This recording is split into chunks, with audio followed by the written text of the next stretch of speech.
Hey, welcome everyone. This is Open Air and I'm your host, Dawn Newton. My guests today are Pulitzer Prize finalist and investigative reporter Candy J. Cooper and one of the most respected authors in nonfiction for young readers, Marc Aronson. Candy and Marc are here to talk about their book, Poisoned Water, How the Citizens of Flint, Michigan fought for their lives and warned the nation. You might remember that in 2014, the residents of Flint, Michigan noticed that their water was a copper hue and smelled and tasted like sulfur. Some began using bottled water, but many of those who didn't started to experience rashes, hair loss, and a frightening, debilitating illness. Still, city officials claim water tests were normal. It wasn't until nearly a year later when Flint resident Leanne Walters sent a water sample to the Environmental Protection Agency herself that the truth came out. The citizens of Flint were being poisoned by their own water supply. It's great to talk with you. Congratulations on this work. I have to tell you, you can't make this stuff up. It's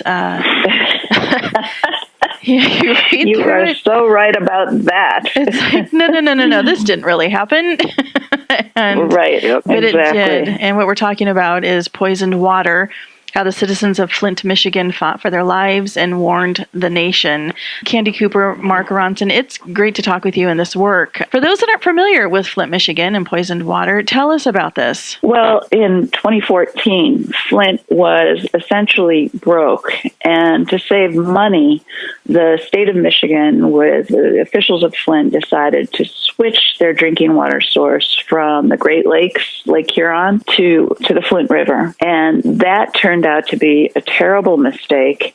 Our book traces the community response to that mistake and how the officials in government tried to stay the course. Yeah, if you think about it, what you would feel like if you turned on your tap and the water was brown and smelly, and if you took a shower and your hair started falling out, and your kids are wading in a pool in the backyard and they come out screaming with rashes, and and that was the less damaging part of the water, because you didn't know that the water was poisoned with lead. And so now, to give you one more imagine you're a mother who's mixing formula with tap water, only to learn that you've given your infant lead that may be damaging their bodies and brains. And now, to complete that, imagine that you begin to protest and object and speak up, and no one will listen to you. And they act as if you're the problem, and as if you're lying, and not as if you've been drinking poisoned water. And that's half of what our book is about.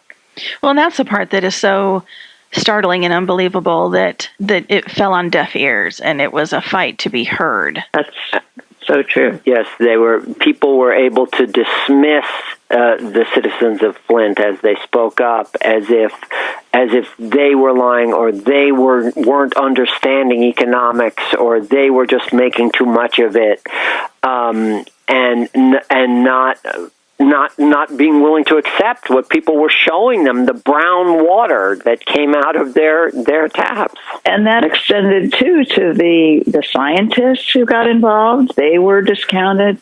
The doctor, Dr. Mona Hanna-Attisha, who found the lead in children's blood, when she presented her findings, they tried to say that she had fiddled with her data, or that she was hysterical. And so it was systematic, the way that the state tried to deny each and every piece of evidence that was kind of overwhelming all by itself. And finally, after 18 months, they acknowledged the truth. But by then, the whole city had been lead poisoned. And when you mentioned we know the state. Who are these individuals? Who is this that's turning this down? The state had decided that because Flint was in bad shape economically, that they would appoint one person, a financial overseer, to make all the decisions about Flint based on cutting costs. So that took power away from the mayor, from the city council. All of the elected representatives of Flint were kind of cast aside in the making of this decision. So once they had made the decision, it was the emergency manager, that's what they were called. And then the environmental regulators in the state who defended that decision, the governor's office was quite well aware of a lot of the problems that were cropping up in Flint. And even the EPA in Chicago, which oversees the Great Lakes, was turning a deaf ear to most of this. There was a whistleblower inside the EPA who really helped to expose this. But at all levels of government, that's why I think it's been difficult to hold any single person accountable, because you can see it across many layers of government. Did anybody offer them a glass of water? Yes, actually, the mayor drank water twice on television. And I hate to say it, but President Obama came to Flint, and he also drank water. Which was really unfortunate. But really unfortunate. But I think, Candy found, because she was looking, not only did she do research on the ground, but she did a lot of research looking at materials that have been released in court cases, et cetera. And there were emails where when people started to bring up the problem of lead and lead in children, one of the administrators said, why are you complaining? What's a few IQ points? As if, you wouldn't mind having your child damaged. Right. And that they actually wrote that in an email. Yeah. And another email that came from someone at the EPA said, I'm not sure that Flint is the kind of town we want to go out on a limb for. Now, I don't know what that means, but to me it says, let's discount the town. Let's not do anything for Flint. And so this was going on at all different levels. So walk us through the research, the reporting process, how you got to the community activists, how this got turned around. Well, the first thing that I did was to visit Flint.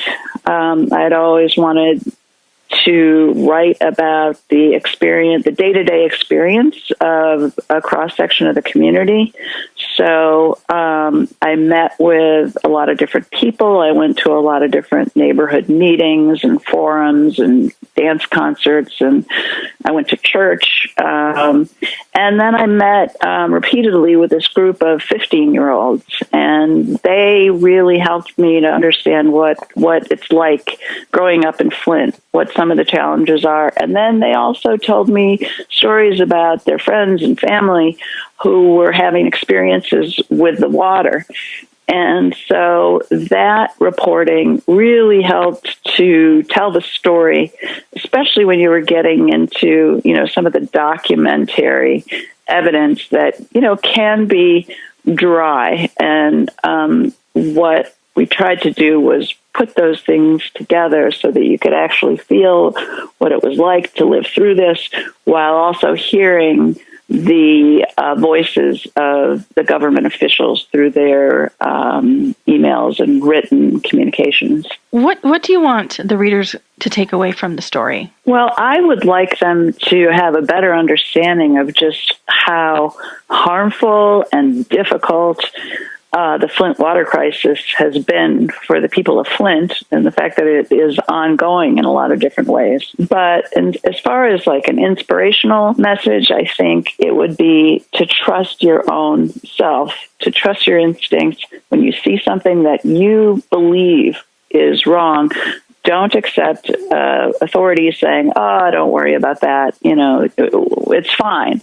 If you don't think it's fine, stand up and actively pursue a change. And I think Flint is a wonderful story of ordinary citizens becoming activists, coming together across a lot of difference and making a change. So there's a real inspiring aspect to the book. What was the catalyst that made government officials pay attention? Well, I think the evidence had been accumulating over time, citizens speaking out, many going to city council meetings, writing letters to the editors of newspapers, filing complaints with the state.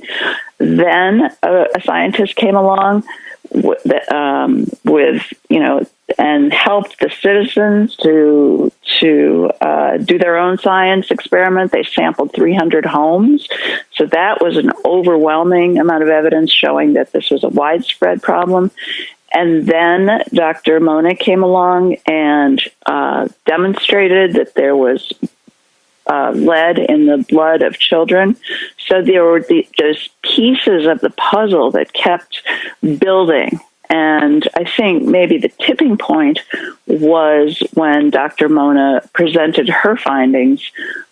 Even those were disputed by the state, but the Detroit Free Press did their own analysis of the numbers and supported her work. So, but that was 18 months after the water switch. So it took quite a long time for the authorities to admit to their error. I would add that, something that Candy really described very well is that initially this was reported on from early on, but for a long time the way the press reported it is one from this side, one from that side. So you have an angry mother and you have a seemingly sober and rational official. And it was as if what each of them had to say were equally important. But they weren't. Right. One person was speaking a truth, and the other person was covering up, dissembling, and lying. And I think even now in the COVID crisis, there is science, there is medicine. That is not to be given the same weight as people who are dismissing science and medicine and just saying whatever they feel like saying. Those two are not equivalent. And I think one thing that Flint showed us is the crucial importance of listening to science and not treating ideology or politics as if it has the same weight as science and medicine. There's nothing worse than feeling that you're non-essential or invisible. Right. And, we want to trust our powers that be. I mean, and that goes everywhere from when we're kids to our teachers, to not only our parents, government officials, our churches, so that critical thinking, sitting back and taking a look at it, encouraging that. And I know this book certainly does that. It stopped me in my tracks, and I'm an adult. And, getting that information and being able to have those conversations with our young adults too, and encouraging them to do critical thinking and to kind of question some of the behaviors that we're seeing out in the world today. Yeah. Right. Young people are doing that, but the more we can encourage it, the better.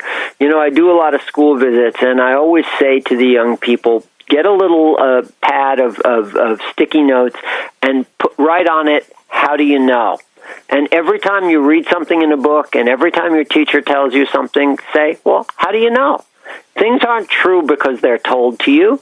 They're true because you've researched them and found evidence, and you as a young person have every right to question what's told to you, to seek evidence, and to look for more information. And that's, I think, something we need to stress at all times. Yeah, I think that our book, coming out 6 years after this started, has the benefit of being able to look retrospectively at how people did speak up from the very first day and how they were ignored. I don't know if you could actually see that happening in the moment. Certainly, Flint residents felt it, but when you look at it retrospectively and how the government was responding, it really shows.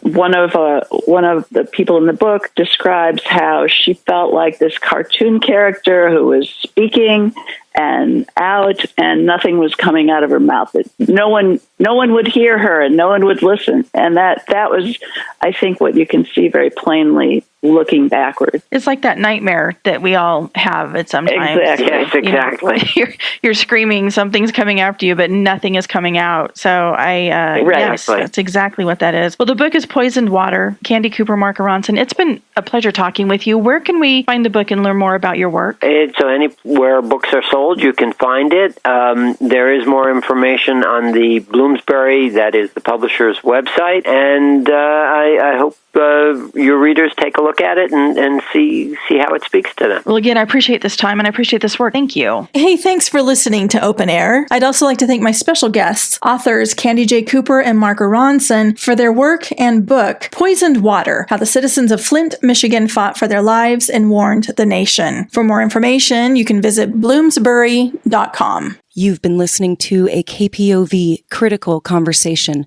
To hear more engaging interviews on important topics, please visit kpov.org/critical-conversations.